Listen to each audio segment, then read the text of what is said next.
We're back in it. All right. So the downside, again, is investment time and money. So surveys are awesome. Okay. Surveys can reach tons and tons and tons of people at once. Okay. That's why surveys are so great. So survey is a list of questions answered by research participants. If you have a question, for example, do STDs lower individual self-esteem? We can't give a bunch of people STDs and they'd be like, all right, has your self-esteem been lowered? No, but we can ask questions. So this is very, very, very good way to get huge numbers of people. But the dilemma is 140 people surveyed about prejudicial attitudes. Is that something that's going to be a good survey? No, absolutely not. Especially if you only pluck, 140 people from this tiny little space or area. That's not going to make a good survey. The larger the survey, the better. And across the country, the survey is the better. So like someone may do a study at, in Greenwood, and the study goes well, and they're like, okay, well, let's spread that out a little bit. And they may have colleagues they pass it on to that maybe do it in Atlanta. And then they say, wow, this really went well. I have a friend of mine right now who's doing international studies with perception, but she started in her little local town of France and then moved out, and now she's doing international studies. So it can grow really big, but the more participants you have, the stronger the study's going to be. So if you read a study saying 100 people were surveyed and found that, that's not enough people. It's just really not enough people. All right, archival research. This is one that's grown a good bit. There's a lot of archival research going on right now because we're looking at what was the sleeping level before 9/11, after 9/11, what was the sleeping level the first week of, when you look at COVID-19, the first week of that versus the fourth week of it. What are the differences there? What is going on in society now? So we look at things like that for archival research to compare what's going on now with what was. It portrays the portrayal of aging in birthday cards. So, if you notice birthday cards, the way they, you start with something adorable and cute, and as they move up, you see differences in ages of cards. So you've got to be careful with archival research because it doesn't necessarily show the cohort that is now. So a great example of this is if you go back and look at research from 1950 about mate selection. All right, excuse me, I'm writing with a mouse, guys, but 1950 mate selection. All right, so it's going to be way different than 2020 mate selection or what people are looking for in a partner. It's going to be very different. So we don't want to compare that 1950s research to say this is how it is now. Prejudicial attitudes going back to 1920, alcohol use going back to 1920 during Prohibition. Do you see what I'm saying? Like, you need to be careful with archived research because you may be able to pull research out from 1984 that says individuals think this, but it is not what they think now. It is completely changed or different.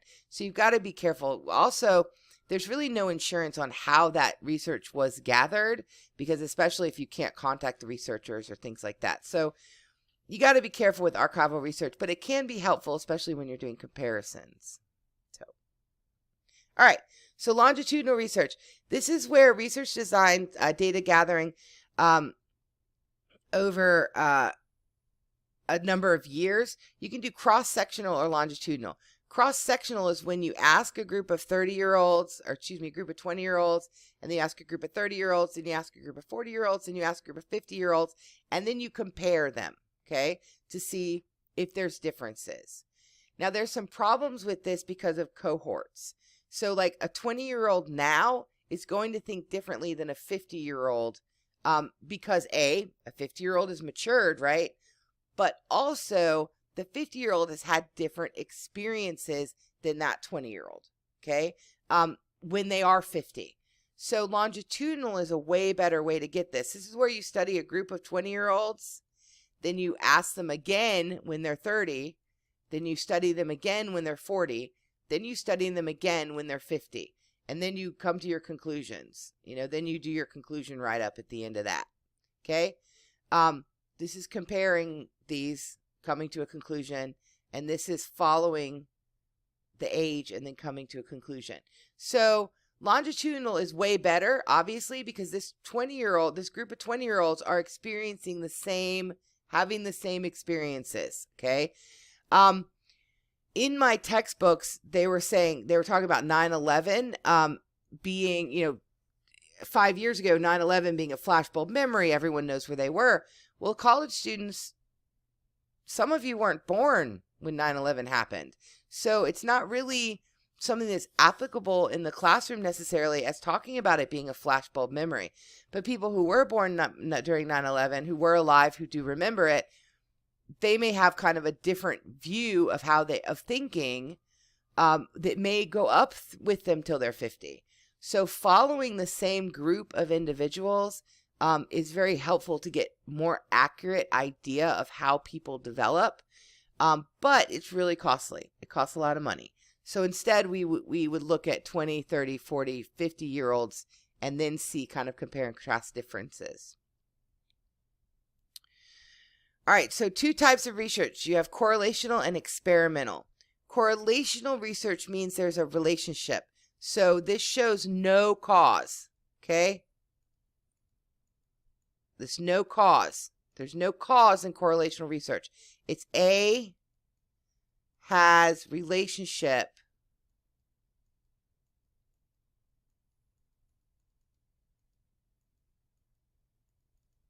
A has a relationship to B, okay? Just A has a relationship to B. That's the big thing. A has a relationship to B. Not A causes B or B causes A. A has a relationship to B, okay? This is done by investigating both variables, your 2 variables, and then getting a correlation coefficient. Now, correlation coefficient works on a number strand like this. You have your -1, +1, okay? And then you have 0. 0 means no correlation.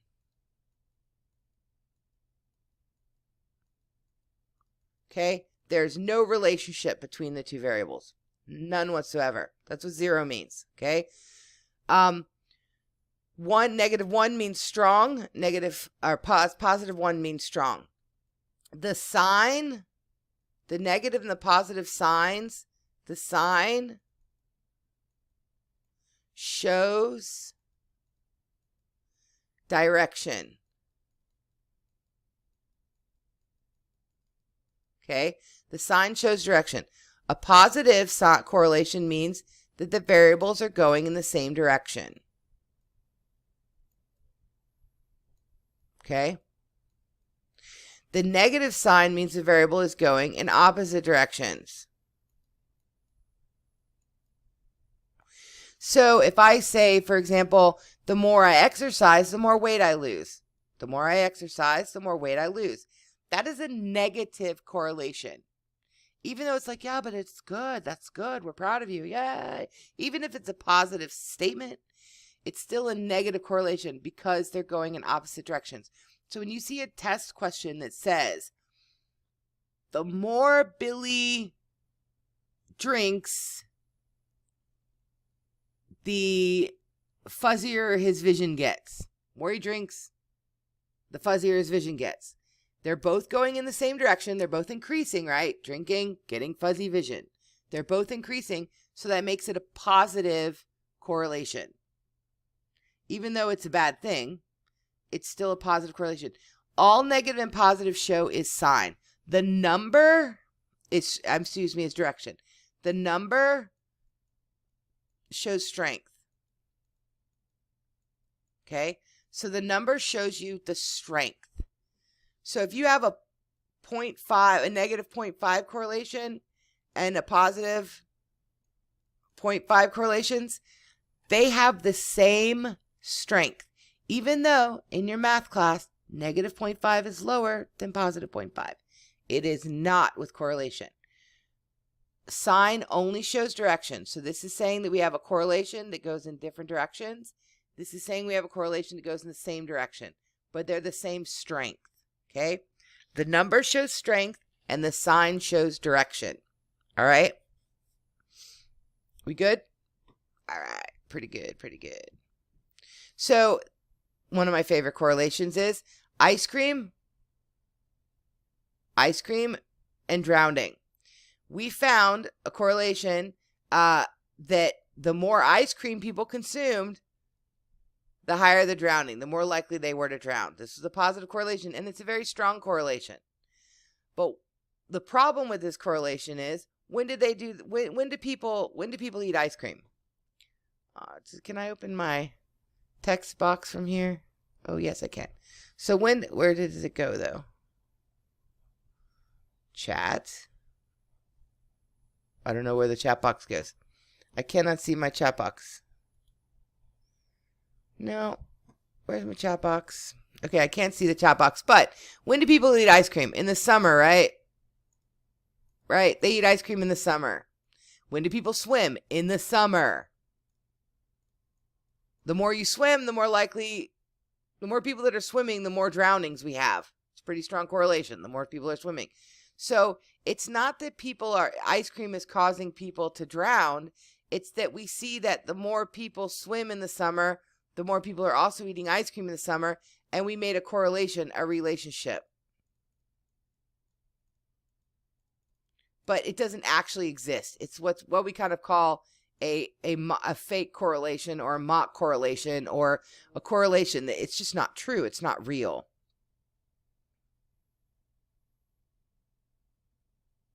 All right.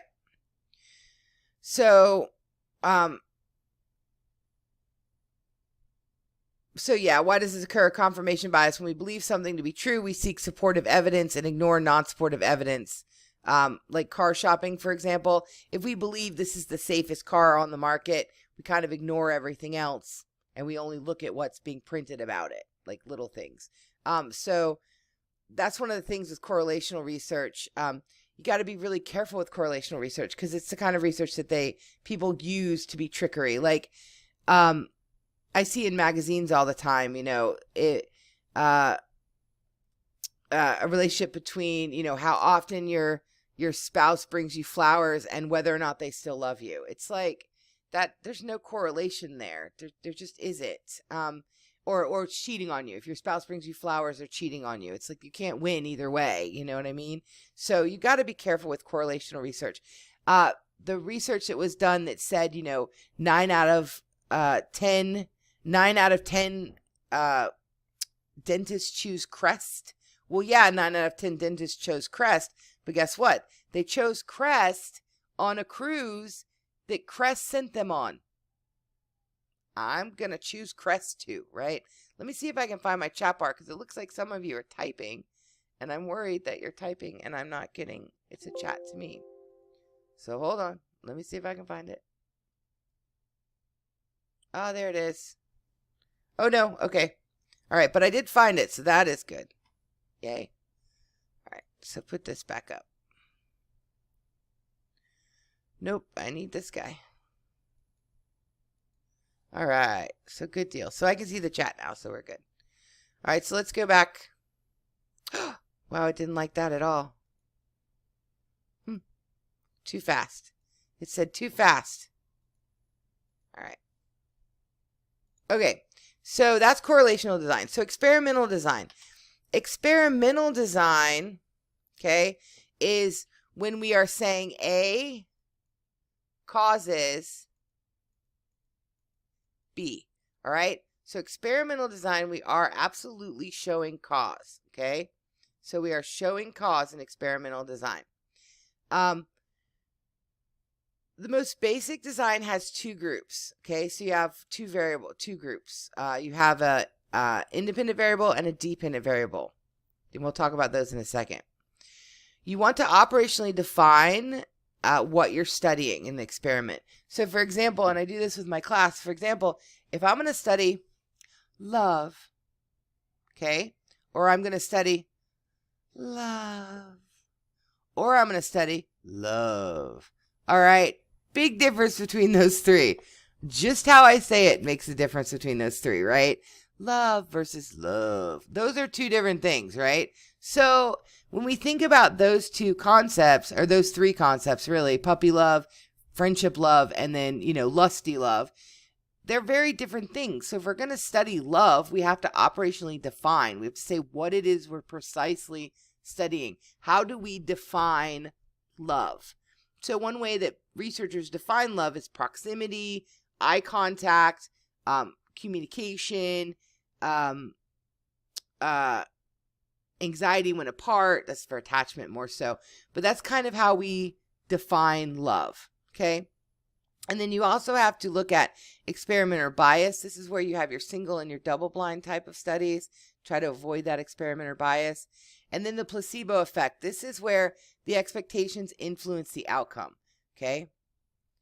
So in our design, we have an independent and a dependent variable. The independent variable is what you manipulate. So you manipulate the independent variable. So if I'm going to say that smoking marijuana slows reaction time, okay? Or let's do my smart pill. Let's do a smart pill because you have an assignment that's going to be due, open up next week. That's about an experiment. So let me do a smart pill. So I've got my smart pill, okay? Just taking the smart pill make people smarter.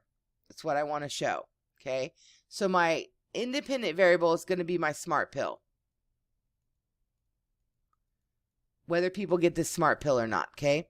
My dependent variable is going to be the test that I give, the results of the test I give them. Okay? So I give, I have 3 groups. I have my control group that gets nothing. Then I have my placebo group that gets a Skittle. And then I have my experimental group and they get my pill. Okay? So they get my pill. They get a fake pill. And the control groups gets nothing. Sorry, I'm writing with a mouse. I'll put placebo there so you know it's placebo. This is experimental group and this is control group. Okay, so I give the pill to my experimental group and then I test them, and let's say I get, my control group gets an 85, my placebo group, I don't look at their score yet, but my experimental group gets a 96. Okay, so I can say, hey, my smart pill made people smarter, right? Because my smart pill caused people to be smarter. My dependent variable is the measure on the test. My independent variable is my smart pill. But if I come in here and I look in my placebo group, if they made a 94, that means my smart pill did not work because wah wah. These aren't statistically significantly different. So wah wah, right? So that's why you have that placebo group, because did just taking anything make people feel like they were smarter, so they did better? Maybe. All right. You want to have a random sample, meaning every person in the population has a chance of being selected, and then random assignment. You don't want to look out there and be like, oh, that group looks pretty smart. I'm going to put them in my take the smart pill group because, I want my smart pill to be great. So, but no, you want everyone to have an equal chance of being put into experimental or control or placebo group. So reliability and validity. Reliable. When something is reliable, that means it's consistent. Okay? That's all it means, is I'm going to get the same results every time. Okay? So if I get on a scale and it tells me I weigh 110 pounds and it says it every single time, good morning, Meredith, you weigh 110 pounds. And just so you guys know, I do not only weigh 110 pounds. I weigh more than that. But if the scale says I do every morning, it is reliable. It is reliably telling me every morning. But is it valid? No. It is not telling me the truth. If I wake up and get on the scale and it says, good morning, you're 5'10" or you're 5'9" inches. If it tells me every morning that I'm 5'9", it's giving me my height, but it's not measuring what it's supposed to measure. Validity is about the truth. This is saying it's accurately measuring what it's supposed to measure. So if I get a test for depression out and everybody tests depressed or everybody tests anxious, if I do an anxiety test, am I really measuring for depression and anxiety? Is that test really actually valid? Even if I get the same results every time, is it valid? Is it really measuring, like the SATs, is it really measuring a person's ability to do well in college? Only about 8% of the time. Which you know, we find that people that don't do well in SATs do great in college.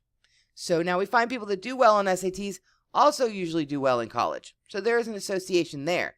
But there's not necessarily an association with people who don't do well. They go on to succeed and do quite well, actually. So it's not really a good measure. It's not really valid. It's not measuring what it's supposed to measure. It's not measuring academic efficacy. It's not measuring motivation. It's not measuring drive. It's not measuring any of that, okay? So for a measure to be valid, it has to be reliable. But to be reliable, it doesn't have to be valid. So you can get the same result every single time with the test you give, but it doesn't mean it's not valid. But to be valid, it must be reliable, okay? All right. So with regards to ethics in research, well, with human beings, we have an IRB board. And the reason we have this IRB board is, well, because many times, often than not, research has done things that they probably shouldn't do. There's plenty of studies out there that cannot be recreated because they were unethical. So IRB boards were formed to say, we're not going to let you give a whole bunch of people a disease just to see what happens, all right? You're going to have to actually roll that back. You're going to have to find a different way to study this. Sleep, for example, you cannot do a study on sleep, keeping a person awake more than 24 hours, because it's actually considered irreparable harm for a person to stay awake for more than 24 hours. So it can do actual damage to the brain. So you ethically can't do a study. All right, informed consent. A person must be informed of what's going to happen and have consent.